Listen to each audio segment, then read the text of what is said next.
ოკუპირებულ ცხინვალში რუსმა სამხედროებმა და საოკუპაციო რეჟიმის წარმომადგენლებმა ერთობლივი სამხედრო წვრთნები ჩაატარეს. მათ საცეცხლე მომზადებასა და დრონების მართვაში ივარჯიშეს. მედიის ცნობით, დრონების ოპერატორებმა საჰაერო დაზვერვისა და პირობითი მტრის ობიექტების განადგურების შედეგები შეაფასეს.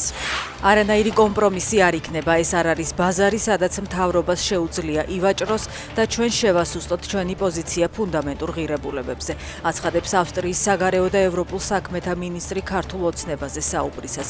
ბეათე მაინლაიზინგერი ამბობს, რომ ქვეყანა არასწორი მიმართულებით მიდის და მთავრობა მოსახლეობის ევროპულ არჩევანს მხარს არ უჭერს. რა აპოკალიფსი ხდება? ინტერნეტი არ არის, ბენზინი არ არის, არარეალური რიგებია. ბენზინის რიგებიდან რუსები ვიდეოებს დღესაც ავრცელებენ. გრძელდება საწვავის გამო ერთმანეთის ცემაც. ბენზინის ქვეყანაში სხვა ალტერნატივა რა გვაქვს? ცხენი, ვირი ან ჯორი. მე-15 საუკუნეში ბრუნდებით, მალე ეტლებით ვილით, ამბობს უკმაყოფილო მოქალაქე. ისტორიის კრიტიკულ მომენტებში რუსეთი განუწყვეტლივ ეხმარებოდა ამერიკის შეერთებულ შტატებს სახელმწიფოებრიობის ჩამოყალიბებასა და შენარჩუნებაში, აცხადებს ლავროვი. ის თვლის, რომ ამერიკა და რუსეთი ერთნაირად უწევენ წინააღმდეგობას ფაშიზმსა და ნაციზმს.